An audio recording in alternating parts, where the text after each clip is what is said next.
নমস্কার, এখন শুনছেন কবিগুরু রবি ঠাকুরের এসেছি শরৎ হিমের পরশ। এসেছি শরৎ হিমের পরশ, লেগেছে হাওয়ার পরে। সকাল বেলায় ঘাসের আগায় শিশিরের রেখা ধরে।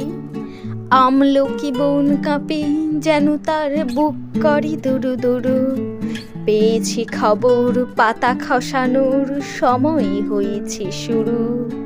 শিউলির ডালে ভরে ভরে এলো, টগর ফুটিল মেলা। মালতী তলায় খোঁজ নিয়ে যায় মৌমাছি দুই বেলা।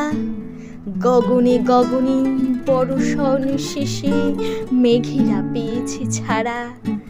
বাতাসে বাতাসে ফেরে ভেসে ভেসে, নাই কোনো কাজে তারা। দিঘি ভরা জল করে ঢল ঢল, নানা ফুল ধারে ধারে। কচি ধান গাছে ক্ষেত ভরে আছে, হাওয়া দোলা দেয় তারে। যেদিকে তাকাই সোনার আলোয়, দেখি যে ছুটির ছবি। পূজার ফুলের বনে উঠে ওই পূজার দিনের রবি। নমস্কার, ভালো লাগলে অবশ্যই লাইক এবং সাবস্ক্রাইব করবেন পরবর্তী কবিতা শোনার জন্য।